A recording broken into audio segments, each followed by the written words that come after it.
नमस्कार साथियों, कुछ बात करें यूट्यूब चैनल पर एक बार फिर आपका बहुत बहुत स्वागत है।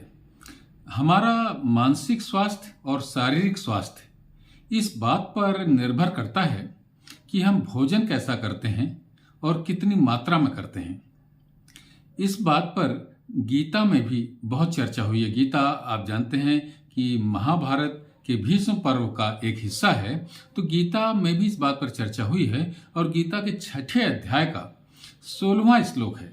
ये 6ठा अध्याय, इसमें आत्म संयम योग की चर्चा की गई है और इसी के 16वें श्लोक में भगवान श्री कृष्ण अर्जुन से कहते हैं कि अर्जुन, यह योग ना तो अधिक खाने वाले से सिद्ध होता है और ना ही कम खाने वाले से सिद्ध होता है।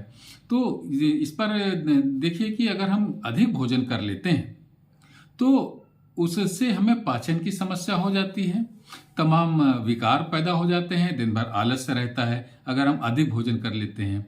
और कम भोजन करते हैं तो हमें कमजोरी का एहसास होता रहता है। यानी कि हमें ना तो अधिक भोजन करना चाहिए और ना ही कम भोजन करना चाहिए अगर हम उत्तम स्वास्थ्य की कामना करते हैं।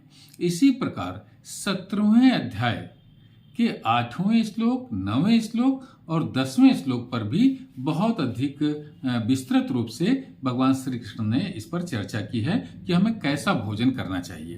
तो साथियों, इसके जो 17वें अध्याय का 8वां श्लोक है, इसमें भगवान श्री कृष्ण अर्जुन से कहते हैं कि अर्जुन, हमें रसयुक्त और चिकना भोजन करना चाहिए। तो अब रसयुक्त भोजन क्या होता है? रसयुक्त भोजन में जैसे सब्जी, फल, दूध, दही आदि आते हैं और चिकना भोजन घी और मेवे आदि आते हैं। तो इस तरीके का जो भोजन रहता है, इसमें इसका जो सार तत्व है वो भी शरीर में काफी दिनों तक रहता है। तो ऐसा भोजन भगवान श्री कृष्ण कहते हैं कि हमें सुख प्राप्त करता है और आत्मसंतुष्टि प्राप्त करता है। और ऐसा भोजन जो रस युक्त हो और चिकनाई से युक्त हो, ऐसा भोजन सात्विक लोगों की पसंद होता है। इसे सात्विक लोग करते हैं।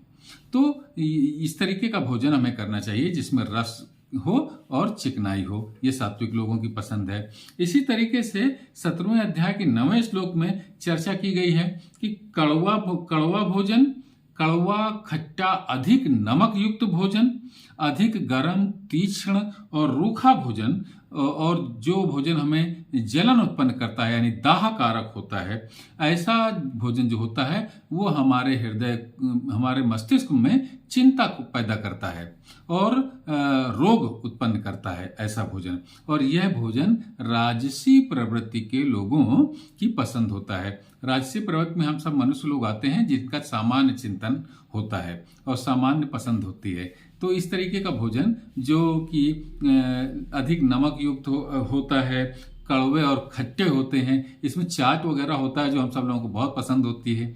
तो कड़वा, खट्टा, अधिक नमक युक्त, अधिक गरम और तीक्ष्ण, तीखा भोजन, ये सब जो भोजन होता है ये राजसी प्रवृत्ति के लोगों को होता है और ये रोग उत्पन्न करता है और मस्तिष्क में चिंताएं उत्पन्न करता है।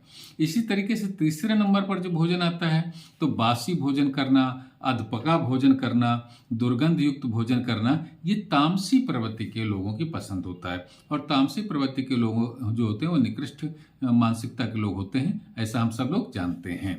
तो गीता एक बहुत ही अद्भुत और बहुत ही महान ग्रंथ है साथियों। ये विश्व के अद्वितीय ग्रंथों में इसकी गिनती होती है। तो उस पर जो है हर मनुष्य की हर छोटी से छोटी और बड़ी से बड़ी हितकारक बातों की चर्चा की गई है। तो साथियों, ये था कि गीता के अनुसार भोजन हमें कैसा और कितनी मात्रा में करना चाहिए। तो आज की चर्चा में इतना ही। अगर आपने हमारे इस चैनल को सब्सक्राइब नहीं किया है तो कृपया सब्सक्राइब करें। आपको ये वीडियो पसंद आया है तो लाइक करें, शेयर करें और अपनी टिप्पणियों से हमें जरूर अवगत कराएं। कल किसी और मुद्दे पर आपसे बात करूंगा। तब तक के लिए जय हिंद, वंदे मातरम।